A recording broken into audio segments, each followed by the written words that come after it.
Hello friend, MTNL पर बड़ा फैसला। बीएसएनएल अब देगी जियो एयरटेल को बड़ी चुनौती। तो वीडियो के अंत तक बने रहे और मेरे चैनल पर आप नए हैं तो मेरे चैनल को सब्सक्राइब कर दो। एमटीएन सरकारी टेलीकॉम कंपनी एमटीएनएल यानी महानगर टेलीफोन निगम लिमिटेड को लेकर एक बड़ी खबर सामने आई है। यह खबर आपको चौंका सकती है। दरअसल टेलीकॉम सरकारी कंपनी एमटीएन हमेशा के लिए खामोश होने वाली है। एक समय इसका दिल्ली में बोलबाला था, अब ये कुछ दिनों में की मेहमान रह गई है। लेकिन एमटीएनएल की इस कहानी का बीएसएनएल से क्या लिंक जुड़ा हुआ है? एयरटेल हो रहा है इसका कारोबार एक बार फिर से रफ्तार पकड़ सकता है। एमटीएनएल की कहानी और दिलचस्प होती जा रही है। हालांकि बड़ा सवाल ये भी है, आखिर अचानक एमटीएनएल में ऐसा क्या हो गया? इसका वजूद क्यों मिटने वाला है? इस रिपोर्ट में हम आपको पूरी जानकारी देंगे, तो वीडियो के अंत तक बने रहे। बात करने वाले हैं एमटीएनएल के बारे में। रिपोर्ट के मुताबिक एमटीएनएल को लेकर एक बड़ी खबर यह आ रही है, यह कुछ दिनों की मेहमान रह जाने वाली है। एमटीएनएल का पूरा कामकाज जल्द ही संचार निगम लिमिटेड यानी बीएसएनएल को ट्रांसफ़र कर दिया जाएगा। महानगर टेलीफोन निगम लिमिटेड की शुरुआत 1 अप्रैल 1986 में हुई थी। हालांकि रिपोर्ट में सूत्रों के हवाले ये बताया गया कि कंपनी को अभी अधिकतर रूप से बंद करने का डिसीजन नहीं लिया गया है, लेकिन इतना तय है कि अब इसका अस्तित्व नहीं हो रहा। और यह भी बताया गया कि सरकार अभी तक तय करने के लिए अलग गई एमटीएनएल के करीब 3000 कर्मचारियों को पीसीआर की पेशकश की जाएगी, फिर इन्हें बीएसएनएल में ट्रांसफ़र किया जाएगा। यह जा रहा है कि एमटीएनएल का पूरा कारोबार बीएसएनएल को दे दिया जाएगा।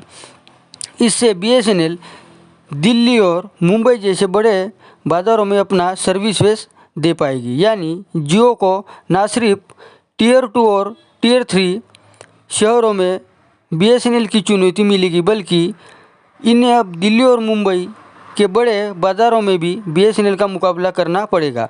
सरकार का भी मानना है कि बीएसएनएल अब पूरे देश में काम को मैनेज करना शुरू कर देगा, तो इससे बढ़िया नतीजे दिखाई देंगे। बताया जा रहा है कि सरकार ने एमटीएनएल और बीएसएनएल को मर्ज करने की भी प्लानिंग की थी, लेकिन एमटीएनएल पर भारी खर्च की वजह से यह मर्ज नहीं हो पाया।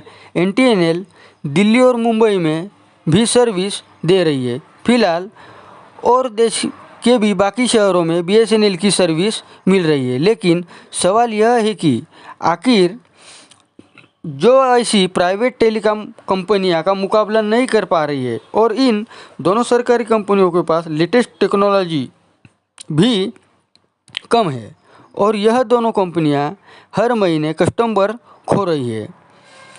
इसे आप ऐसे समझ सकते हैं कि अप्रैल के महीने लास्ट बीएसएनएल के पास 7.66 कस्टमर शेयर मार्केट था, जबकि एमटीएनएल की हिस्सेदारी सिर्फ 0.16% थी। और इन्हीं दोनों सरकारी कंपनियों के मुकाबले अगर आप निजी टेलीकॉम कंपनियों को देखें तो जियो इस मामले में 4.48 के नंबर 1 पर है। पर भारतीय एयरटेल कॉम कंपनी को करीब 00 से ज़्यादा कर्मचारी का रिवाइंड पैकेज हिस्से के रूप में विरासत लिया है। इससे कंपनियों को अपनी सैलरी बिल को कम करने में मदद मिलती थी। उसके रेवेन्यू का 75% से ज़्यादा हुआ करता था। कुल मिलाकर यह तय है कि एमटीएनएल अपने दम पर टिक नहीं पाई। सरकार ने साल 2019 में अब तक इन दोनों कंपनियों का कुल 3.22 लाख करोड़ रुपए का राहत पैकेज दिया। सरकार का पूरा फोकस अब बीएसएनएल को ज़्यादा से ज़्यादा बेहतर और जियो जैसी निजी टेलीकॉम कंपनियों का मुकाबला कर सके होगा। कि क्या आने वाले दिनों में सरकार अपने इस प्रयास को इस कोशिश को सफल होती या फिर नहीं होती? BSNL लोगों को निजी टेलीकॉम कंपनी जैसी अच्छी सर्विस दे पाएगी?